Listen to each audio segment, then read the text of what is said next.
These players are pussies.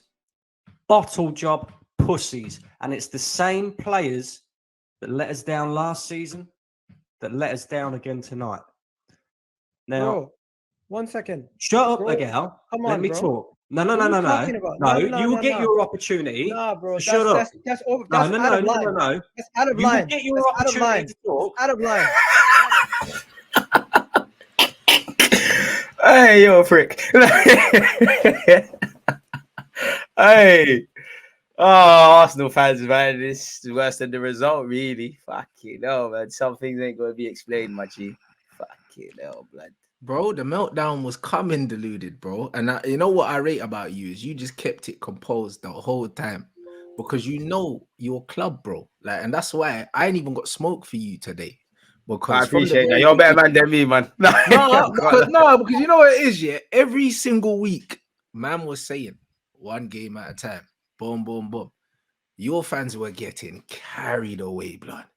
So carried away. You're one of the only Arsenal fans that consistently was like, yo, it's early.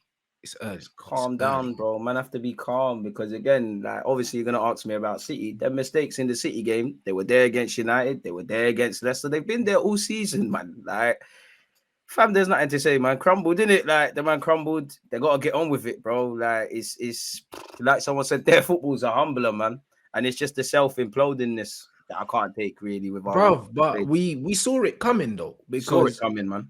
you could see, yeah, like there was little.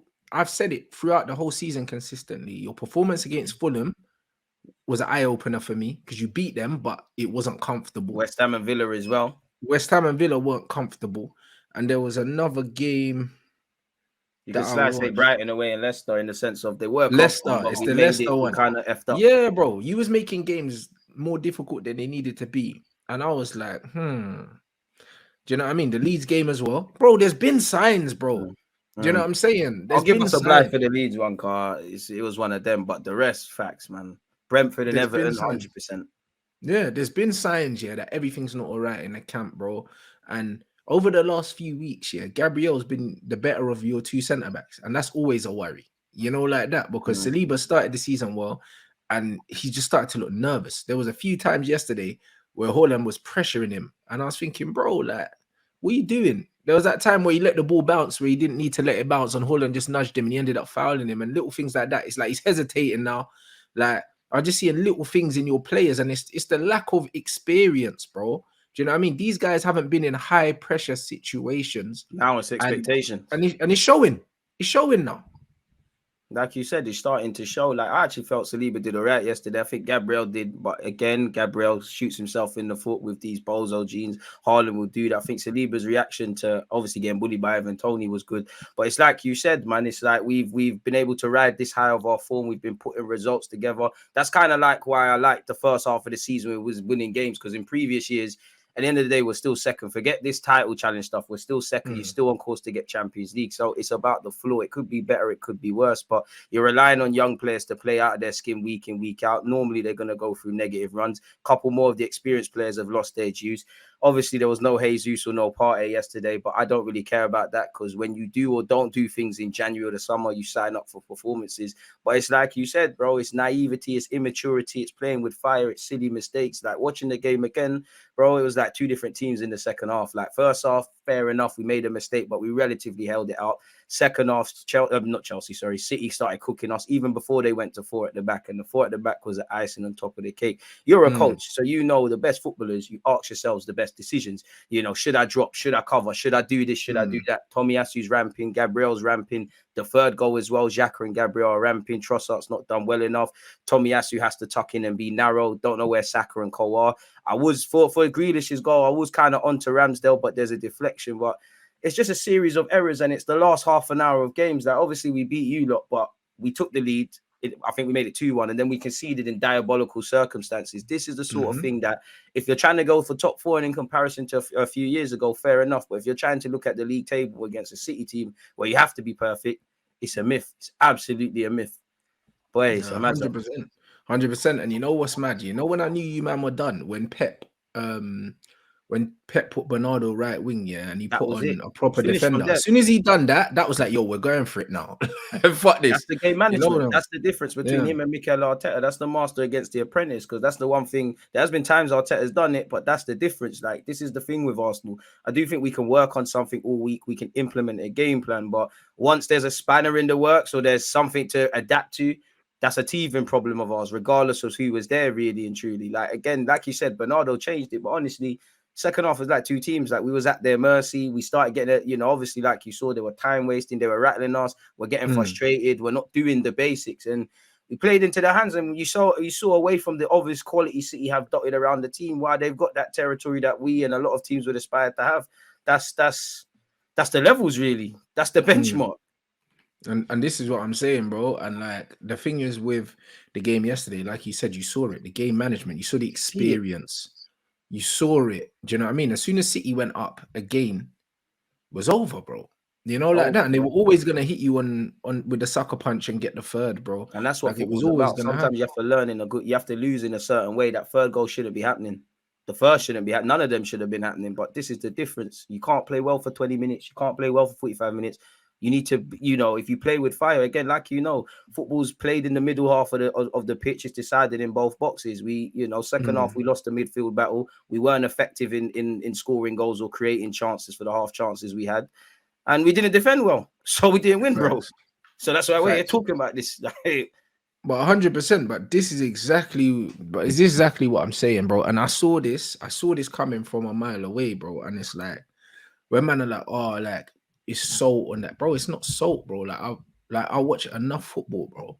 Do you know what I'm saying? And when I look at this Arsenal team, yeah, it's like they play some good football on the eye, but there's frailties everywhere. Do you know what I'm saying? 100%. Yeah, but this is it, bro. And the thing is, your fan base is so quick to overrate players, yeah, and put them in places they don't belong. This is exactly what happens. Been bro. arguing with them for the last 24 hours with that, bro. But this is it. There's no leaders, bro. Like my man said, like obviously Odegaard's your captain, but he's not a leader. He's not meant to be. He's a number 10, bro. He's out there just playing. He was on it in the first half, went missing in the second. I mean, But the one man that people were going to draw out, a lot of people are looking at. He actually played quite well. Obviously, if it take limitations, but Jorginho did quite well yesterday. Whether he has a good career at Arsenal or not, Zinchenko kind of fell off a cliff. Yeah, man, it's just them errors. We get away with it at times. You can't get away with that at City. You can't get away with that. And like that comment says, Jesus and Partey are huge blows, but injuries are not isolated to Arsenal Football Club. We have to get on with it. Nah, I don't want to hear nothing about injuries. I'll be real, because when we lost to you at Old Trafford, Jesus was there, Partey weren't there, but Partey's been there when we've not won. I don't care about the players that are not involved, man, because in August or in January, we knew if certain men get injured, what's to happen, really. We can't. Anytime you're relying on young players, it's volatile. It is. And when we beat you guys there, I think Cass didn't start the game. I don't think Martial played. And I don't think Sancho played either. Like, so it's like when people talking about don't have, bro. When I look at my team right now, we don't have Eriksen. Casemiro has been suspended. Man, don't have Donny. Man, don't have last Martial. year when we beat you, Chelsea and West Ham, we didn't have our strongest team. Exactly. And we didn't have Sancho, blood. So we got 5 players, yeah, that easily make the team stronger. Do you know what I'm saying? And it's like, and bro, like we're still winning games, bro. Do you know what I mean? We're still winning games. Do you know what I mean? As much as Arsenal man, they're saying to me, "Oh, we're above you." I'm like, for how long, bruv? Like you're not that far away from us. You know, like that. You're not that far away from us, man. Do you know what I'm saying? You're not that far away from us, and you've got to go. I think you've still got to play Newcastle again. You've got to go to Anfield. Do you know what I'm saying, bro? Like, bro, there's still some tough Chelsea and City back to back in April, I think. Yep. Forget all of that. Villa on the weekend is where my head's at, bro. Bro, Emery blood. You know, like that. And it's only 5 points between us, bro. So as much as man are saying, oh yeah, we're still above you, it's like, bro, like let's not sleep on that. Arsenal just need to face their front, because like we just need to do it. We're doing 5 good games don't make you a good team. 5 bad games don't make you one. For these boys, you have to forgive yourselves. You need to go back to basics, and it's down for these players. Do they want this to be a decisive period when we look back at the season and say this is where you bottled top 4 or the Prem, if some people believe in that title challenge, or was this one where you fixed up? Because the wobble was due. We've been overperforming all season, and we've no wins in 4 though. No, And no this is win why we from need to get 4 on with is it, going to bro. show you the character of these players. They need to go out there and destroy Aston Villa on Saturday. This is it. That's what they need to do for their confidence, bro. Not for the league table, but for their confidence alone. They need to go out there and beat Villa. But even Because if that, they bro, if drop their any more confidence has points, gone, I'm it's mad. vexed, bro. If they've What's any that? player that's lost confidence here, I'm vexed. You shouldn't be losing it. Yeah, you can feel battered and bruised, and obviously, if you've been on a losing run, you should feel some sort of way. But in the same way, you shouldn't overjudge yourself when you've won 5. You keep a balanced head, and some of you players were there when we lost our first 3 games of last season, and we heard the club internally. They weren't listening to the noise. They were sticking to the project. Stand up to be counted now, innit? This is it. I don't want to hear nothing about players being missed, losing games. Get on with it, man, because the world does not care about Arsenal. You need to go out there and do a job. Crazy. Yeah, 100%, people, and that's what it is. And now, like I see, in like bare Arsenal man having meltdowns, but they should have been balanced. Like it's the season's still relatively young, bro. Like they like it's like match is week it. 22 or something like that, bro. So There's lots of still football about to be played, 14 games left. Do you know what I mean? So when man was celebrating the title, like the season was already over. Like it didn't make no sense. That Do man you know what I don't mean? Because I understand said football, yesterday, anything other than a win for Arsenal wasn't good. I heard commentators saying, "Oh yeah, draw's good for Arsenal." Well, draw's not good for Arsenal, bro, because you're at home against City, bro. Like if you want to win titles, those are the games you have to win. You got to Those are take the games. between the 2 games against City. Don't know if that's happening in April. If you want to win the title, you need to take 3 of the 6 points available on them, or at least make sure you win everything else. That's why it's a top 4 thing. If you can aspire, I want to be wrong, of course, but it's a top 4 thing. Don't fumble that. No, 100%. And this is exactly what it is, bro. So, like right now, what man's seeing amongst your fan base, bro, like it's up to the fans to continue, yeah. Because you know what, this season, yeah, hats off to Arsenal. Their fans have been in sensational form at the stadium, bro. Like it's one of the loudest I've ever heard Arsenal fans, bro. Like even at the game yesterday, like I'm listening to it and I'm like, rah, these man are loud. You know, like that. Even when you lot went 1-0 down, they were loud, bruv. Do you One know of what I the mean? only And then he went, positives we've reacted to a yeah. mistake there. And then when you went 2-1 down, that's when you lot started to get a bit quiet, and you could see the nerves start to kick in in there, bro. But they need to keep that same energy, bro, for the rest of the season, because really, I think that's the only thing that might inject something into the players. Because if they don't continue like that, I'll be real, bro. Like it's gonna seep through to the players, because you can tell that the players are in tune with what's going on in the fan base. You can tell that the atmosphere, like you lot, bro. I'm seeing Arsenal fans with flares and shit like that, bro. I've never seen that before.